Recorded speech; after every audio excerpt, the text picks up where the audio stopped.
जय श्री कृष्णा। हम लोग एक्सरसाइज 11.1 जो कि chapter surface area and volumes का एक्सरसाइज है, इसके सेकंड क्वेश्चन में आ चुके हैं। यहाँ पर सेकंड क्वेश्चन देखिए क्या कह रहा है।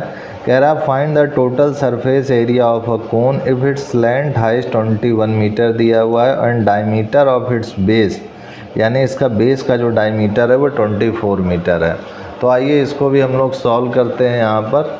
तो ये सेकंड क्वेश्चन है एक्सरसाइज 11.1 का। तो यहाँ पर भी अगर हम लोग एक रफली डायग्राम बनाए तो ये मेरा कोन हो चुका है, दिस इज़ कोन, और यहाँ पर ये इसका सेंटर है। इसको अगर मैं ज्वाइन कर लूँ तो ये पूरा का पूरा मेरा यहाँ से यहाँ तक ये डायमीटर है।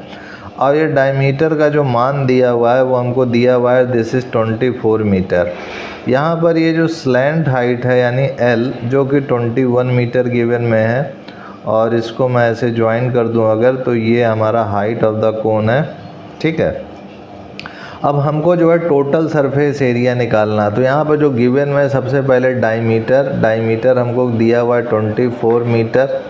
तो यहाँ से अगर रेडियस निकालेंगे तो डायमीटर का हाफ होगा, यानी 24/2 हो जाएगा, जो कि हो जाएगा 12 मीटर।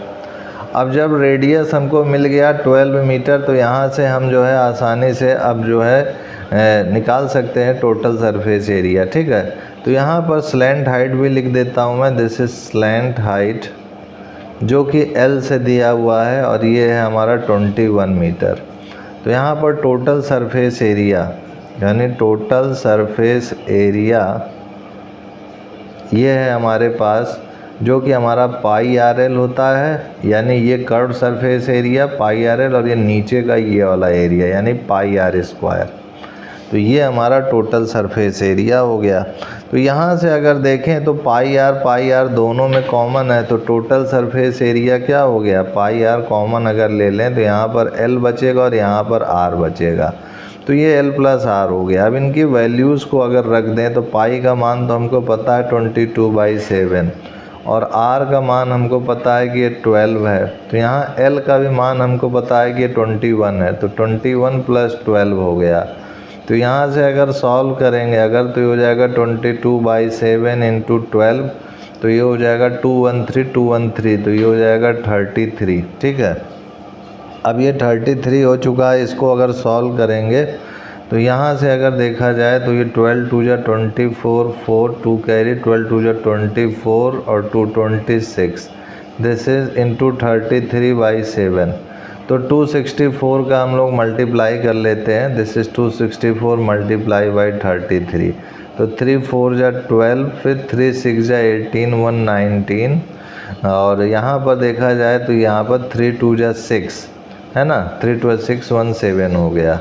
तो यहाँ पर इसी चीज़ को फिर से 3 4 = 12, 3 6 = 18, 1 19, 3 2 = 6, 1 7, तो ये 2 हो गया, 9 2 11 हो गया, 9 7 16, 1 17, 7 1 8 हो गया। तो ये 8712 हमारा आ गया, 8712/7। अब इसको अगर मैं डिवाइड कर लूँ तो जो डिवाइड करने पे आएगा वो मेरा आंसर हो जाएगा। तो यहाँ पर अगर डिवाइड करूँ मैं तो ये 7 है और ये 8712 है। तो यहाँ पर 7 का जो है करते हैं डिवाइड, तो 7 1 = 7, तो यहाँ पर ये 117 आ गया, 7 2 = 14। अब यहाँ पर ये 3 आ गया, फिर यहाँ पर ये 1 उतार दिए हम लोग, 7 4 = 28 हो गया, और फिर से ये 3 आ गया, और यहाँ पर ये 2, फिर से 7 4 = 28 हो गया। अब यहाँ पर इसको सॉल्व करेंगे तो 4 आ जाएगा इस बार। अब यहाँ पॉइंट लगाया और ये 0 बढ़ा दिया, तो यहाँ पर 7 5 = 35 हो जाएगा। तो यहाँ पर 1244.5 बार में किया तो 7 5 = 35 किया तो 5 आ गया, फिर पॉइंट लगाया तो ये 0 हो जाएगा। फिर 7 बार में किया तो 7 7 = 49 किया तो ये 1 आ गया, ठीक है। तो 2 पॉइंट के बाद 2 नंबर तक केवल हम लोग ले जाएंगे, तो ये हो जाएगा 1244.57 मीटर स्क्वायर। तो ये 1244.57 मीटर स्क्वायर अप्रॉक्सीमेटली ये हमारा आंसर हो चुका है। तो इसी के साथ हमारा ये क्वेश्चन सेकंड जो है सॉल्व हो चुका है। और थर्ड क्वेश्चन हम लोग नेक्स्ट वीडियो में देखेंगे। आज के लिए इतना ही मित्रों भाइयों, तब तक के लिए जय गुरुदेव, जय Shri Krishna, and I will see you next time.